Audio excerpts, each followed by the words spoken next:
Thank you for joining us for the Autism Resources in Oregon webinar. We do this once a month to provide information about what resources there are in Oregon. And it's a lot of information that we go through in the next hour and a half or so. So please feel free to come back each month or to contact us directly, and we'll have our contact information at the end with what questions you have. Next slide, please. We've already did that. We can go to the next slide, please. So first, we're going to talk about the Autism Society of Oregon for just a minute. We are a nonprofit organization, and our mission is to empower everyone in the autism community with the resources to live fully. And our goal is to create connections to do that. We do not charge for any of our services. We do provide services statewide and for all ages, from the very young to the very old, and also for all autistic individuals. So, you know, autism, as we'll talk about in a minute, is a spectrum. So wherever the person falls on the autism spectrum, we're there to help. And you do not need a formal diagnosis in order to access our services. Okay. Next slide, please. And I do see the question, I'll take it at the end. The overview of what we're going to do in this webinar, our goal is to provide an overview of autism and autism resources to get started. It's a lot of information, so I will be directing you to other resources and other places to get more information, because it can get super detailed, and we just want to touch on what is out there. We're going to start with what is autism. Then we will look at getting a medical diagnosis, both for a child and for an adult. We'll also look at the educational evaluation, and then we'll look at the different resources, including medical therapies, educational supports, government programs like SSI, Developmental Disability Services, and the adult component, which is called Support Services Brokerage. We'll also look at vocational rehabilitation services and a new program they have called Pre-ETS. And then finally, community supports, such as what we provide here at ASL. Next slide, please. So I'll start by introducing myself, by introducing my sons. I'm Toby Rates, and I'm the Executive Director of the Autism Society of Oregon. I have two sons who are both autistic, and that's how I got into this. They are Willie and Jake. Willie is the young man on the left in the Egyptian hat. He's 22 now, and so these slides are a couple years old, to kind of give them a little bit more privacy. But Willie, as I said, is now 22. He is fully verbal. He's actually fluent in German and conversant in Spanish, so he loves languages. He graduated high school with a regular diploma. He's actually been self-supporting with his YouTube channel. And one of our deal is that I can talk about him as long as I mention his YouTube channel. And on the far left is his logo, as well as his YouTube channel, which is called Canubis. He puts out educational YouTube videos every other Sunday on social science topics. And like I said, he has enough followers to support himself. He has over 250,000 subscribers right now. So Willie has pretty minimal support needs. He, like I said, is fully verbal, graduated high school. He has a lot of sensory defensiveness and sensory impacts, and he also has some gross and fine motor skill delays, but he generally doesn't need more supports than a typical 22-year-old would.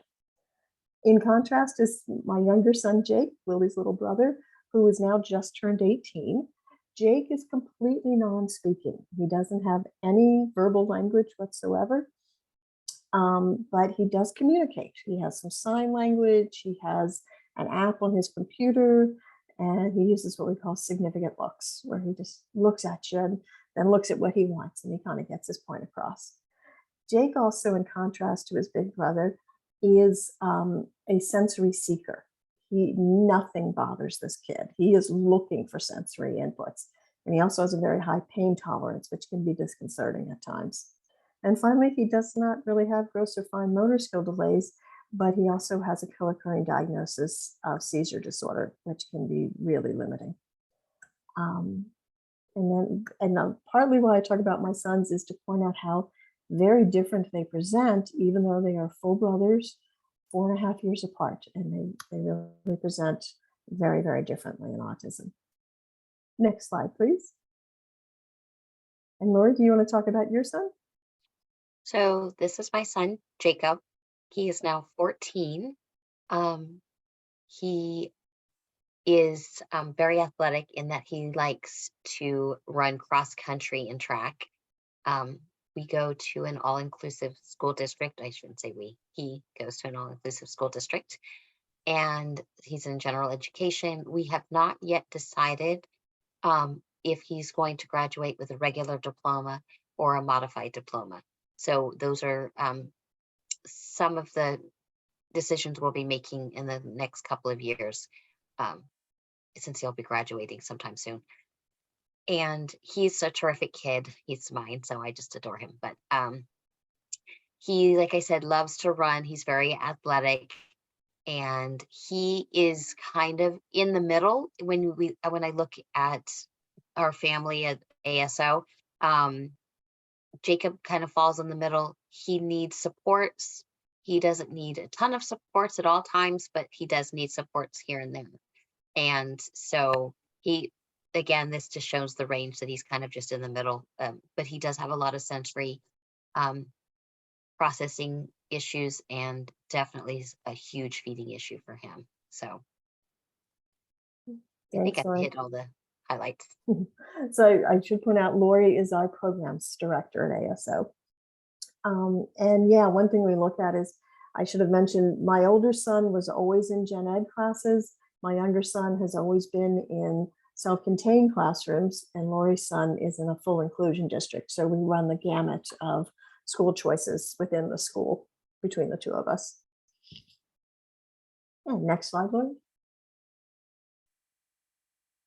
So we're going to talk about what is autism, and I'm going to go over this pretty quickly, partly because that's not the focus of this webinar, but also because, as noted at the bottom of the slide, we have 4 videos on our website on autism facts, autism myths, understanding autism, and autism supports. And it's at the link given. All the videos are 5 minutes or less, and they go into more detail about what I'm going to mention here. And the main takeaway from this slide about what is autism is that everyone who's autistic is different, and everyone presents differently.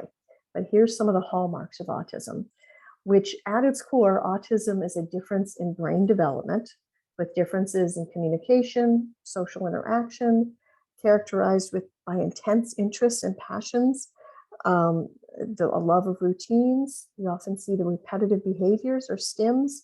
And then finally, autism is characterized by sensory issues. So to go over those in a little bit more detail, regarding communication, some 35% of autistic individuals are non-speaking. And it ranges from people like my younger son, who has no verbal language whatsoever, to folks who do have some language, but aren't necessarily using it to communicate.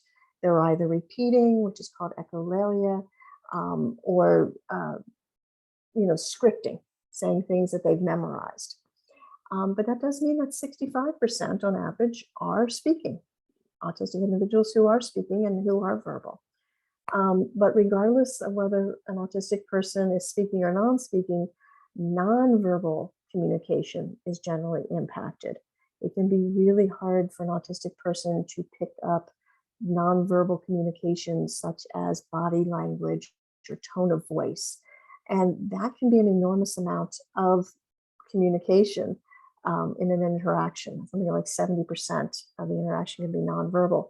So that's a lot of information that an autistic person is missing out on, that a non-autistic person is picking up without even really thinking about it. And that can definitely impact the second line there, which is social interaction. So if you're not picking up those social cues, it can make social interactions difficult. Also, intense interests and passions are a hallmark of autism. We joke that my son's interests are an inch wide and a mile deep, and it served him well with his YouTube channel. It's also, for an autistic person that you love or that you're working with, it can be a great way in. They will generally be more than happy to tell you about their intense interest and passion because they are so passionate about it. For routines can be extremely important for an autistic person. And the way I look at it is that, particularly for someone like my non-speaking child, he's not getting a whole lot of information communicated to him verbally. He's not getting a whole lot of communication non-verbally, so it makes the world a really confusing place to him. But having a routine, having patterns helps the world make sense. And then, of course, when those routines or patterns get interrupted, now the world no longer makes sense. And that's when you see meltdowns and that sort of behaviors. Repetitive behaviors such as stims or self-stimulating behaviors, these are things that are sort of stereotypically autistic, like when you see someone flap or rock back and forth, or even a verbal stim, like repeating the same sound or words over and over. In general, these stims are helping the autistic person kind of integrate their world and deal with some of the sensory issues that I'm going to talk about in a second. And so in general, what we suggest is, unless the stim is dangerous to themselves or others, let them have that stim. It's helping that person. And I can tell you as a parent, if you try and stop that stim or extinguish it, you're probably not going to like the behavior that replaces it, because it is helping the person. And then finally, sensory issues. And these can be some of the biggest difficulties that an autistic person has is in navigating all the sensory issues. Because as part of the autism diagnosis, every autistic person has a sensory processing disorder. It doesn't go the other way. People can have a sensory processing disorder and not be autistic. But for an autistic person, their sensory input is different for them. It can be too much sensory input is coming in, and they can be overwhelmed by, lights or sounds that a non-autistic person might not even notice. On the other hand, they can be undersensitive, and they can be really seeking out sensory input. So they love deep pressure hugs and that sort of thing. And just to keep it interesting, you can have a person who is undersensitive in some senses and oversensitive in others. So that's really gets back to the point that everyone is different, everyone presents differently, and really learning the person you love or that you're working with, or yourself if you're an autistic individual, is really going to make the most sense. Next slide, please. And then how does autism present? So autism is a spectrum disorder, which means it won't be exactly the same in any two people. And some people may need more support in some areas than others. And the reason I include this slide is because when my kids were first diagnosed, I thought autism was more or less like that blue line on the left, that you were a little bit more, a little bit less autistic, depending on where you fell on the line. And I think also the DSM-5, which diagnoses people as level 1, 2, or 3, kind of plays into that idea. But it's not really like that. It's much more like the circular spectrum on the right, where you can have these different areas of impact that are represented by the different colors, and the person can be anywhere within those colors. Just because they have a high level of impact in executive function doesn't mean that they also have a high level of impact in motor skills. They can be impacted anywhere within those colors. And one metaphor that I heard that I really like is it's like a buffet. You go through the autism buffet and everyone gets a little something different on their plate. The other thing is that people aren't static. How a person presents changes, and it can be due to a variety of reasons, including development. I think as most parents can tell you, puberty changes everything. Circumstances. So if someone is hungry, if they didn't sleep well, if they're starting to get sick, they're going to present much differently than if everything's going great for them. And then also treatment or therapies may change how a person is presents and how they're able to present. Next slide, please. So having covered some of the basics of autism, and I definitely urge you to check out those videos if you'd like more information, I want to talk about a medical diagnosis of autism versus the educational identification, because they are not the same thing. A medical diagnosis, as may be obvious, is provided by a medical professional. There are usually long wait lists. At this point, the shortest wait list is about a year, and I've heard of some wait lists being 2 years or more, because there is no time limit on when it must be provided. Oregon's Medicaid program, which is called OHP, and private insurance will often cover the medical diagnosis, but you want to check first, because if your insurance doesn't cover it, it can be a few $1,000s. And then finally, a medical diagnosis means that the person met the DSM-5 criteria for a diagnosis of autism spectrum disorder. In contrast, an educational diagnosis is specifically for children up to age 21. It is through the school or through early intervention. There is no cost, and there's an actual time limit. It's 45 to 60 school days once the parents give consent for the evaluation. Now, school days does mean days school are in session. So over the summer doesn't count. The Christmas holidays don't count. So that can extend that 60-day period.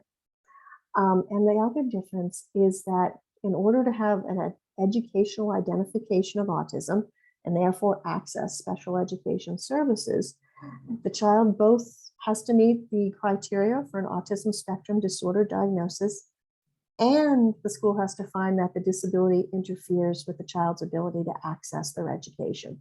So it's a two-step determination.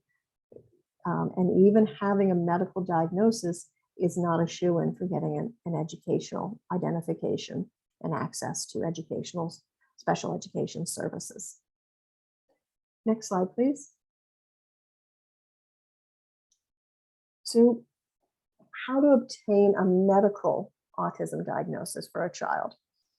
One, you're going to want to get a referral from the child's primary care provider, usually the pediatrician. Most clinics are going to require the referral and prior authorization before they'll even make an appointment. There will be a long wait list, unfortunately. It's been long for a long time, and COVID has made it worse, and we do have a deficit of providers who will diagnose autism in Oregon. For a list of those providers, and it's not going to be an exhaustive list, but for a list of the folks that we know who do child diagnosis of autism, there is a link to our website in the professional resource directory. As I said, most insurances will cover, but if you have private insurance, deductibles and copays are likely to apply, so you want to check into that. We go into far more detail about this on our website at the link under the resource directory called FAQs and seeking an autism diagnosis for a child. So if you have more questions about that, I definitely would direct you there. And the next slide, please. This is obtaining a medical autism diagnosis for an adult. And there, once again, we have a link at the bottom of the page to an FAQ on our website that goes into far more detail, but these are the highlights. There's basically 2 or 3 main ways. One is through a private practitioner, which is going to cost money, or for free through state agencies such as Vocational Rehabilitation. And for the private providers, we have a list once again on our website and a link there. They generally will bill insurance, but there's only one that I know of that accepts OHP. If you pay out of pocket, it can be several $100s. But if you are unemployed or underemployed, you can contact the vocational rehabilitation services in your area. Let them know that you think you might be autistic and would qualify for their services, and they can then provide an evaluation for free to determine if you do qualify for their disability employment services. It can take time. You obviously don't have any say in who's going to do the evaluation. And of course, because Voc Rehab is paying for it, they get to see the report as well. So those are some of the downsides. There's also the possibility that your county Department of Developmental Disability Services may do an evaluation. It can be tricky. They have to find that there's enough information in the file that they can get approval to pay for an autism evaluation for an adult. So that's a kind of a wishy-washy standard, And it can vary definitely from county to county how willing they are to apply that standard.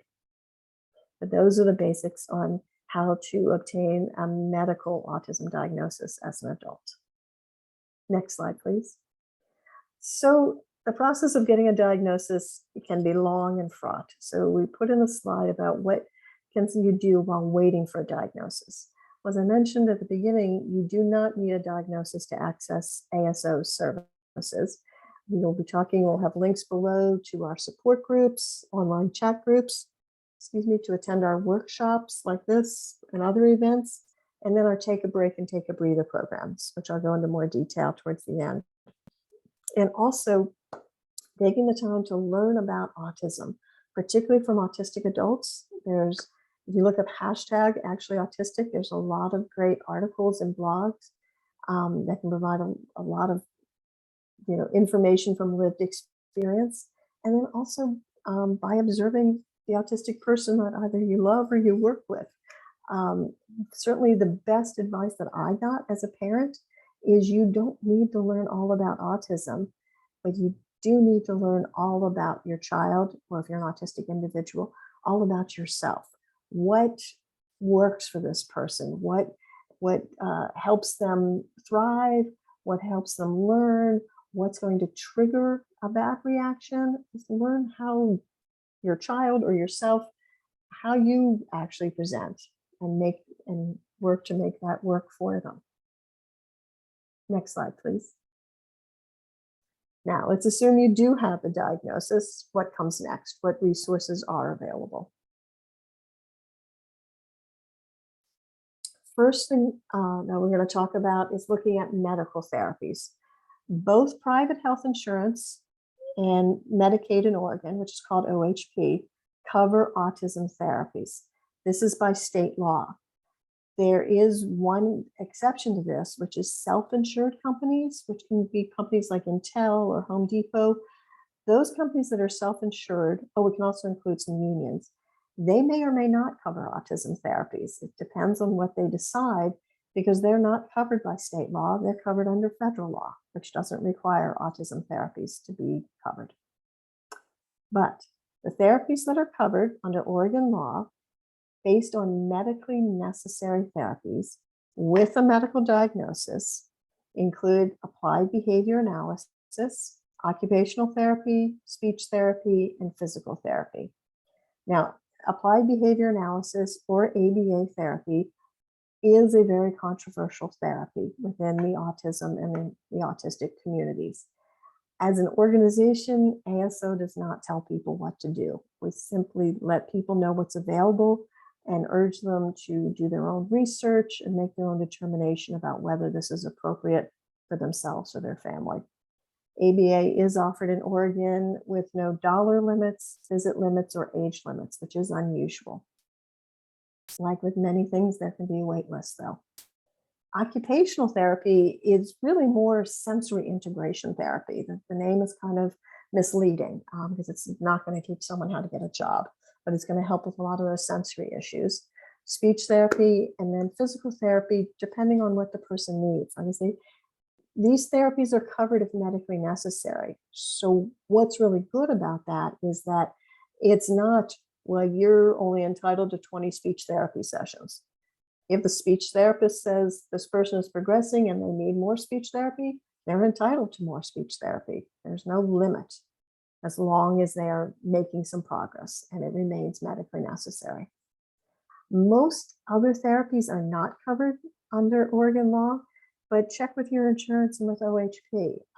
For example, supplements are generally not covered, but naturopaths are covered, and they can be primary care providers in Oregon.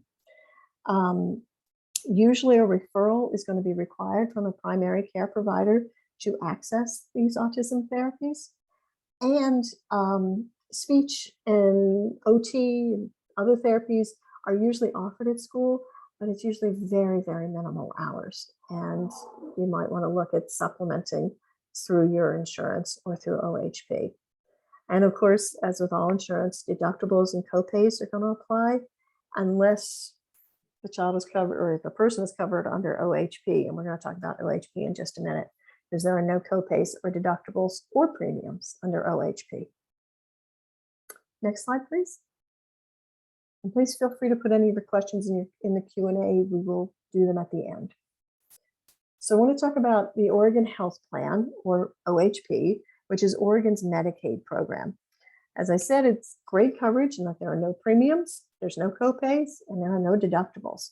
It will cover autism therapies and all other medical needs that are covered. For example, my son needed to have surgery, and it was covered. Not all providers will accept OHP, and I will say it is generally much easier to find providers who accept OHP for children than for adults. And there's two ways to qualify for OHP. One is based on income, like with any Medicaid.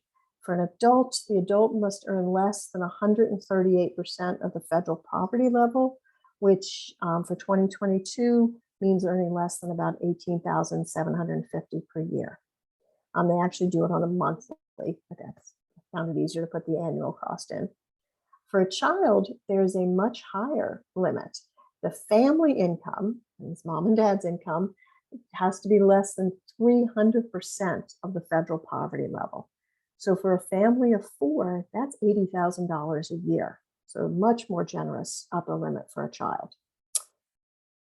You can also qualify for OHP, and I recently found out it is not just children. Adults can also qualify on a disability waiver.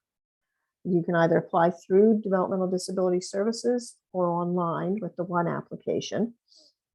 And you simply, you're filing it under penalties of perjury, but you simply check the fact that this person has a long-term disability and needs support services. And then they will be eligible for OHP.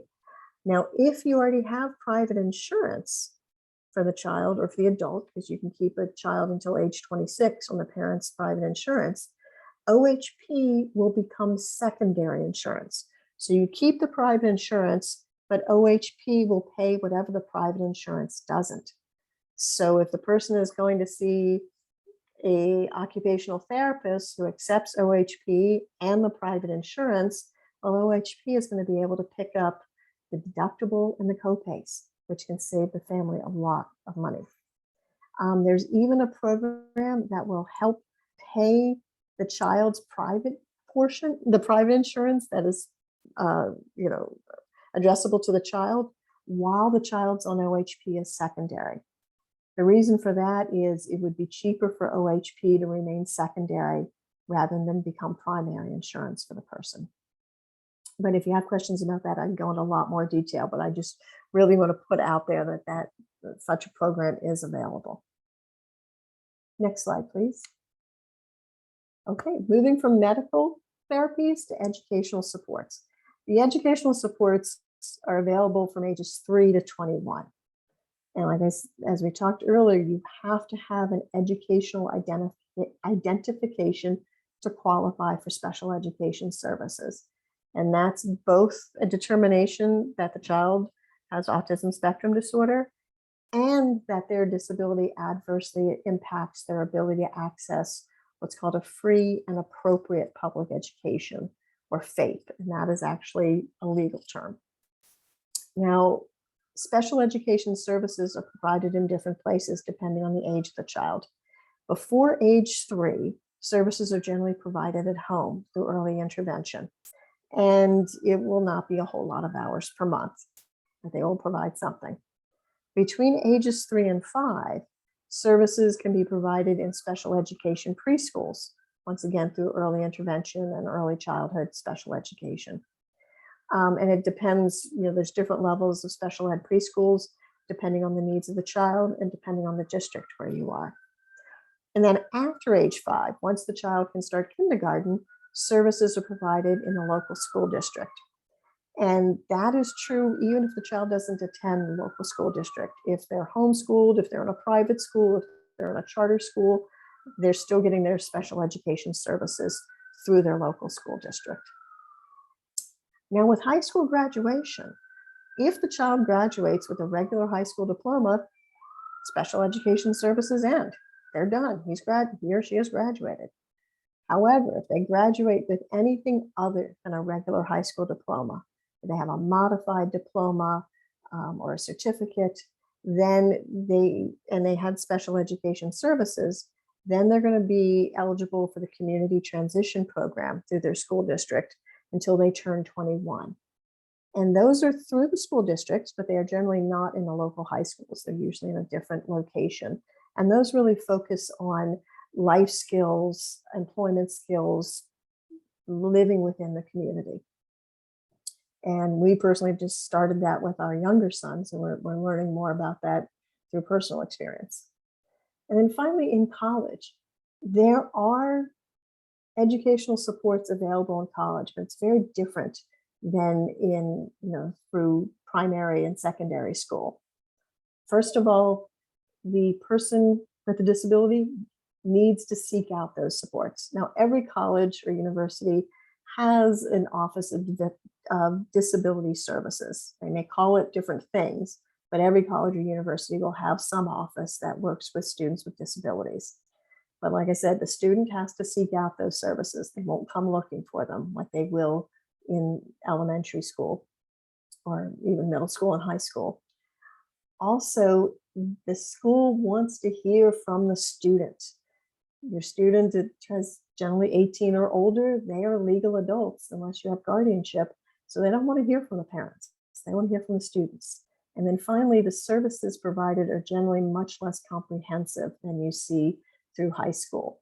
It's generally things like more time to turn in assignments, more time to take a test, a quiet place to do an examination, possibly a note taker if that's what the person needs. But in general, those college supports are much less comprehensive than what the person had in high school. Next slide, please.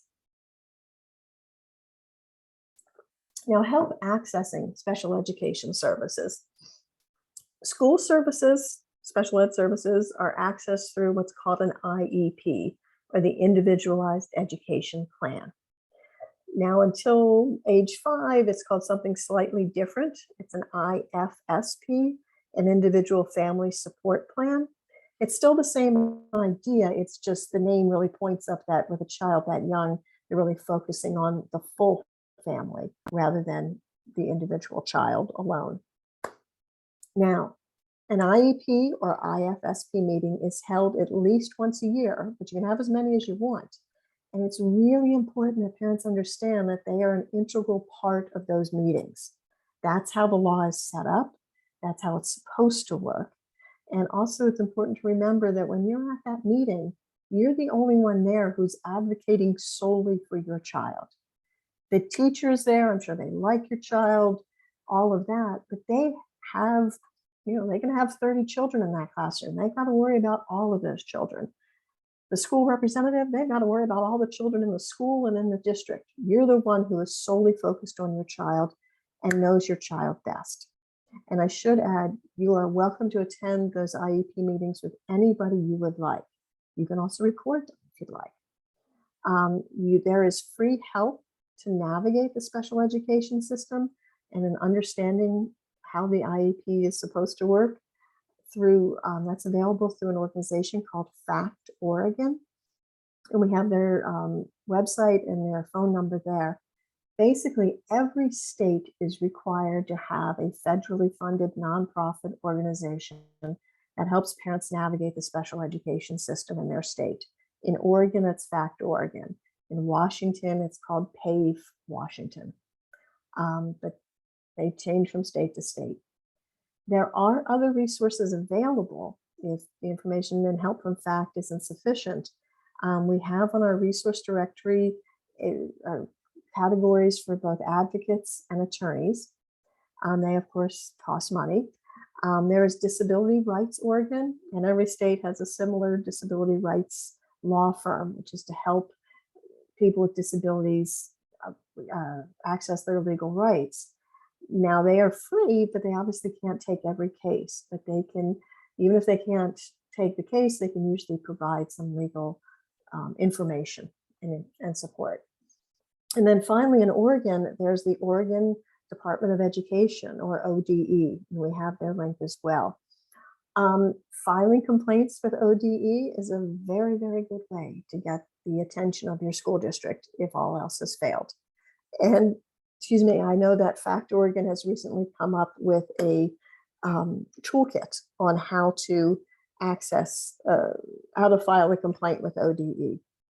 So you don't need to pay an attorney to do that. So those are some of the resources for help with school services. Next slide, please. Now, some of the governmental benefits that can be available.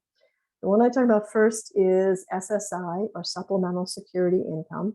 This is a Social Security program, and that makes it a federal program, which means that it moves across the states. So if someone qualifies for SSI in one state and they move to a different state, they do not have to requalify. It follows them. It does require a medical diagnosis of autism, and there are strict income and asset limits. They are going to look at the family income and assets for a child until that child turns 18. So, for example, despite the fact that my son has very significant impacts and would otherwise qualify for SSI, our family income and assets were too high and he did not qualify. Now he's turned 18 about a week ago, so we will be applying based solely on his income and assets, which will be under the limits. The benefit, once approved, is about $841 per month for a single person. So it can definitely help meet the needs, but it's not, that doesn't go terribly far in this day and age. We at ASO, we can help with filing the initial application, and there's a code that we can use so that they will expedite the financial review. We cannot expedite the medical review, unfortunately. And then if the initial application is denied, which happens a good amount of time with an autism diagnosis, we suggest strongly that you go ahead and appeal it. The main reason for that being is that if the denial is overturned on appeal and benefits are awarded, they're going to be retroactive to the date of application. So you don't want to start a new application and cut your retroactivity date. Also, I think a fair number, something like 50%, are overturned on appeal, so that there's good reason to pursue that. There is a list of attorneys on the ASO website who can help with filing the appeal. They do not charge money out of pocket. Instead, they collect a portion of the retroactive amount if it is successful on appeal. So that can help with not having to come out of pocket with attorney fees. And of course, they're going to be pretty judicious in what they take, so that can be a good way to examine if the appeal would be likely to be successful. There's a link there for information about applying and for applying online. You can apply online for adults, but not for children. Feel free to ask if you have questions about SSI. Please feel free to get in touch with us, and we'd be happy to provide more information. Thank you. The next government service we're going to talk about are developmental disability services. Now, these are state administered, both state and federal funds. So unlike SSI, if you're approved for developmental disability services in Oregon and you move out of state, you're going to have to reapply in that new state. It does not carry over. But the way it works in Oregon is you apply in your local county. That's the county where the disabled person resides. It's going to take a minimum of 90 days to have the application reviewed and approved. Income is not a factor in the eligibility determination for a child. It can be for an adult because the adult must be eligible for OHP. And once again, either through their lack of income or through a disability waiver. To be approved for developmental disability services, you must have a medical diagnosis of autism. So if the school did it, that's not enough. You're going to need the medical professional to do it. Now, sometimes, like I said before, DD services can help with getting that medical evaluation, but it's really going to depend on the county and the information that you provide to them. And also, while you need a medical diagnosis, um, it's not sufficient. They will also do what's called an adaptive assessment, basically to see how impacted is the person. They have to score a certain number in order to show that their adaptive scores are low enough that they qualify for DD services. Now, adaptive assessment is different than IQ. IQ is generally not considered because autism is a developmental disability. But if the IQ is determined to be, I believe, below 70, they can also qualify for intellectual disability. We go into a whole lot more detail. We have hour-long webinars that have been recorded on our website for both understanding developmental disability services in Oregon for children. We also have a version of that in Spanish, as well as a separate video on understanding developmental disability services in Oregon for adults. So definitely, we'll go into a little bit more about what the services are in just a minute, but for a whole lot more information and more detailed, please feel free to check out these recorded webinars. Next slide, please. So we're going to talk about the services. And first, we're going to talk about family support services. These are only available to children, so up till age 18. And it's not a great amount of services. Under family support services, there are limited funds, which right now is about $1,305, is available per year. So it's not a ton of money, but it can be useful while waiting for K-plan services to start. We're going to talk about K-plan next, or if the child has low support needs. There's a ton of things that these family support services can cover. The thing is, and this is government services, everything is a hoop to jump through. And you'll want to check with your service coordinator, which is the caseworker, about what the requirements are for approving these funds to use for any of these covered services. A lot of families have been able to get coverage for, say, attending an autism conference to pay the transportation cost or to pay the fee to attend, that sort of thing. But $1,300 a year does not go terribly far. Next slide, please. K-plan services. So the K-plan services are available for both children and adults. These services started in Oregon about 8 or 9 years ago, and they really have been a sea change in terms of the fact that there are now actual support services available. So K-plan services.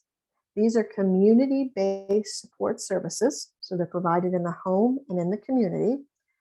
They are based on the individual support needs, and it is under Medicaid. So this is why the child and the adult have to qualify for OHP in order to access these services. But the big change is there are no funding limits to K-plan services. It's all based on the needs of the person, and those needs are funded without limit. So the way this works is once you're approved for DD services, the person then has an Oregon needs assessment. And that is within 45 days of being approved for DD services. And this is an assessment that determines what the person's support needs are. And then those services are provided. And the services can include community inclusion supports, safety supports, behavior supports, communication supports. There are respite, which is separate than community inclusion supports, and it's 14 overnights per year. And then for adults, there's some employment supports. The great thing about the community inclusion supports is that based on this needs assessment, they will determine the number of support hours per month that the person needs, and the county will pay either a personal support worker or a direct support professional. They're kind of the same thing. The family hires them and the county pays them. Now, if they're an adult, you as an adult hire that person and still the county pays. The hard part can be finding these workers. I get calls every day for people looking to find a personal support worker. There are agencies, but these folks are in short supply. However, you can use anyone who's over 18 and passes a basic background check, can be a PSW or DSP. And there are some training requirements, but they're quite frankly pretty minimal at this point. The one big caveat is that in general, a parent cannot be paid to be a support provider for their child. A parent can be paid to be a support provider for an adult child. So once they turn 18, the parent can be paid. There is a big exception to that right now due to COVID, that parents of minor children can be paid support providers so long as the child is receiving either 240 hours or more in community support hours per month, or if the child is in a special program called CIIS, which is Children's Intensive In-Home Services, and only a limited number of children can access that program. So unlike what we used to have 8 or 9 years ago, these can be really good comprehensive supports, but it can take a long time to get things set up. And there's always hoops to jump through. I always suggest to people that even once you're approved for DD services, it's probably going to take a good 6 months to get everything in place. And for example, under the communication supports, my son has an iPad that he uses. He has an app on there and he uses it as a communication device. Well, when that device started to go out, I requested another one, and it took 6 months to get it. And by that point, he had lost interest in it. And it's not fair that a person who communicates through a tablet does not have access to that tablet for 6 months. But those are some things to think about. That it's really important to be aware that K-plan services exist. Next slide, please. And then the waiver. Okay, so a child, and I've also understood now, an adult can be approved for DD, who's been approved for DD services, can be eligible for OHP, which is the Oregon Health Plan, Medicaid, even if the family's income is over the limit. So even if the family's income is more than 3 times the federal poverty level, which would ordinarily make the child ineligible for OHP, with the disability waiver, the child can be eligible for OHP and it can be secondary insurance. So the way that process works is you get the application packet from your child's service coordinator, which is the caseworker. Usually takes about 90 days to process. So that is one time period where it can be useful to use family support funds during that 90 days, so you're not without any services, because you're going to have to be eligible for OHP to access K-plan. But under the waiver, only the child's income and assets are looked at, not the parents. So they treat the child as if they were an adult. Now, this will not make the child eligible for any other needs-based program. So they're not going to now meet the requirements for SSI or for anything else. It's just to get them on OHP so they can access K-plan services. And as I talked about before, if the child has private insurance through their parent, OHP is going to be the secondary insurance. So they can still keep the private, but OHP will cover things that the private insurance won't, including copays and deductibles. So, next slide, please. And then for adults can access support services brokerage as their DD services provider. So an adult who's receiving DD services can choose to have their services be provided by the county, which is county caseworkers service the children. They also service adult clients, or the adult can choose to join a support services brokerage. And it's kind of a ridiculous name, once again, because people hear brokerage and think stock market, and it has nothing to do with that. Brokerages are privately owned companies. They're usually nonprofits, but they don't have to be. Their caseworkers are called personal agents, and they tend to have smaller caseloads and less turnover than the county caseworkers. And they've actually also been providing adult services longer than the counties have. They go back 20 years or so, whereas the counties only go back about 8 or 9 years. Two things that the brokerages can't do is they can't place people in residential housing or investigate abuse claims. That will go back to the county to do. But the thing is, an adult can choose to go back and forth between the county and a brokerage. It's not a forever decision. So they can say, oh, okay, I want to try one of the support services brokerage, but it doesn't work out. So they can come back to county services, or they can try another brokerage in their area. They're not limited. The only real limit is that the brokerages do have a cap on how many clients they can take. So if they reach that cap, you may have to wait until there's room available at the brokerage. And there are 16 different brokerages serving different areas in Oregon. And we have a link to the list for the brokerages on the slide. And then the next slide here has links to DD services applications. They are available in English, Spanish, Russian, and Vietnamese.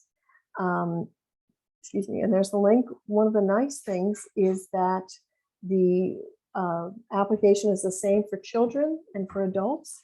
And it's also the same in every county across Oregon. So it's nice that it's just one form.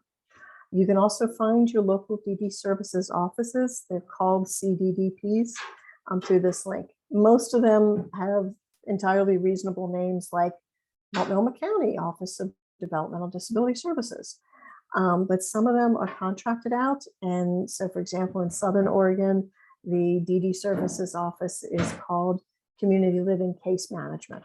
So you wouldn't necessarily find that if you did not look for that name. I will also add that we're happy to help people with filling out the application. As applications go, it's not terrible. It's not nearly as bad as the SSI application, but it can be overwhelming. And sometimes people just don't like doing forms. So we're happy to help with that. And again, we don't charge for any of our services. Okay, next organization we're going to talk about, it's also a state agency, is Vocational Rehabilitation Services, which is known as Voc Rehab or VR. And Voc Rehab is a state agency that helps people with disabilities, including autism, find and keep appropriate employment. It is much easier to access than DD services. The approval process takes 60 days rather than 90 days. A medical diagnosis is not required, and in fact, they can help with getting an evaluation for autism free. This is generally for people who need employment supports for a limited time. So they will help you with job searching and usually do about 90 days of job coaching to help the person get acclimated to the position. And then they pull back on the supports. If the person needs employment supports for a longer time, then they will switch over to DD services, which will provide employment supports for as long as the person needs them. We do have a phone number for the disputes because someone had contacted us and had a bad experience and wanted to make sure that people knew there is a client assistance program if you have problems with the person who you're working with at Voc Rehab. And there are links for more information about Voc Rehab, as well as how to where the local offices are. They're in every county. Some counties have more than one office as well. But once again, they're free. And because the general push is to help disabled people with disabilities work, it can be a lot easier to access their services than the other governmental services. Next slide, please. Now, we also have a newer program at Voc Rehab called PREETS. PREETS stands for Pre-Employment Transition Services. So this is for transition age kids. This is for students who are between ages 14 to 21 and with disabilities. So they will focus on things like job exploration, work-based learning, so job shadowing, that sort of thing, workplace readiness, self-advocacy, and then post-secondary counseling or counseling about going to college. The requirements to participate is that the student has to be between the ages of 14 to 21, and they must be a current student, whether they're in middle school, high school, or college, depending on their level. And they have to have either an IEP, a 504 plan, or a documented disability. So even if they don't qualify for an IEP, as long as they have the documented disability, they can qualify for this program. And there's a lot more information about PREETS. They have a video that we have a link to that provides informational introduction. There's a document called The Process to Obtaining PREETS with a link for that. We also have the frequently asked questions linked. And then finally, there is a form that you can fill out to request a consultation to see if the student qualifies to participate in pre-ETS. And there's a link there on the Spanish version of this webinar. We also, the link is to the form in Spanish. And then next slide. Okay, now we're going to talk about community supports, particularly what ASO provides. So as I said, we're a nonprofit. We don't charge for any of our services. We have support and activity groups throughout the state, including in-person and virtual still. And we're letting each of our groups decide how they would like to proceed. Some of our groups have gone back to meeting in person. Other groups are remaining meeting online, and some are doing a hybrid. It just depends on what they would like to do. So we do have 4 different groups for autistic adults. We have 4 different groups for parents, including 1 for Spanish-speaking parents. And then we have 3 groups for autistic children. And you can find on our website at the link for support groups, the groups that we sponsor, as well as all the groups that we know about statewide. We do try and make it one-stop shopping.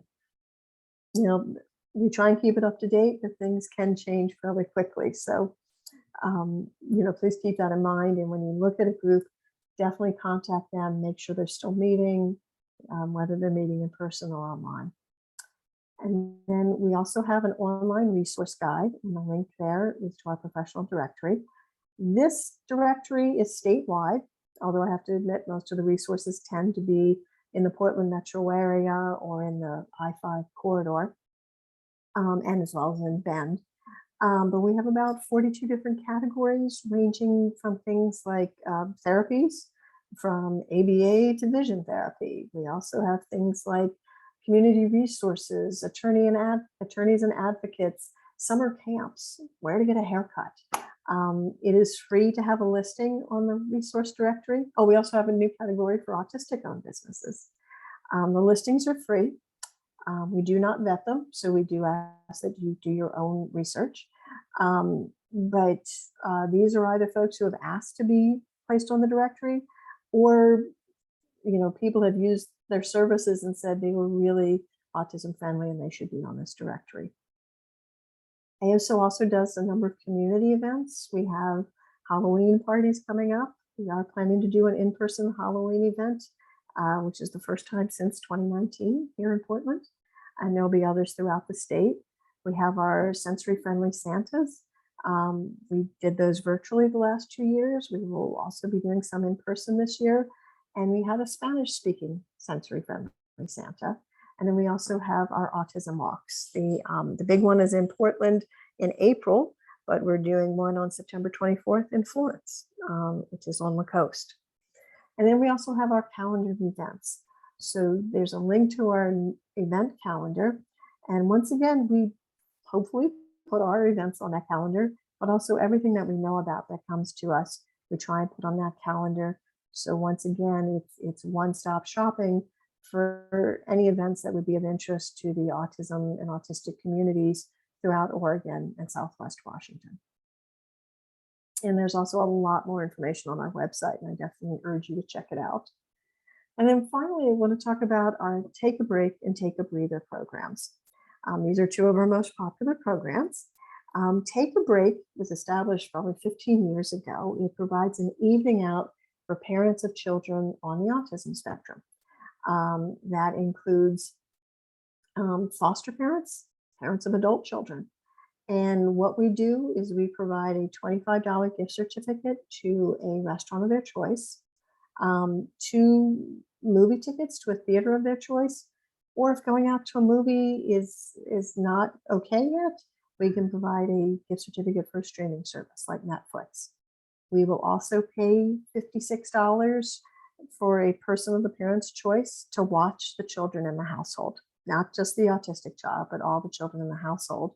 Because the idea is that we want the parent to be able to go out to relax and recharge and be a better caregiver. The one caveat is that we don't have people to send out to you to watch the kids, but you're welcome to use anyone you're comfortable leaving your children with. So family and friends are fine. They do not require a background check. Do prefer them to be age 18 and over.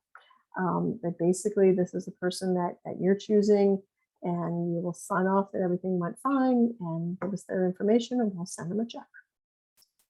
Now, Take a Breather is a newer program. It started about 2 years ago, and it's like Take a Break, but this is for autistic individuals ages 16 and older to enjoy a break of their choice. And we will provide gift cards for up to about $100 for whatever they would like to do to give them a break, to give them a chance to relax and recharge. And we got a lot of requests for fitness equipment, for sensory items, for art supplies, to go to restaurants, movies, take trips to the coast, whatever they would like to do and that we can get a gift card for, we will do it. Both of these programs are available statewide. There is no wait list. We do ask for some grace, though. Lori administers the Take a Break program. I do Take a Breather. And when things get really busy, it can take a few days for us to make sure that it gets done. And people are welcome to participate once a year so that we can reach as many people as possible. And we do ask that if you are someone who would qualify for both programs, so if you're an autistic adult who's also a parent of an autistic child, that you choose one program or the other to participate in, just so we can reach as many people as possible. Okay, next slide, please.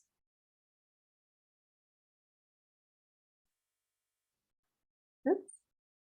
Lori, there we go. This is our last slide.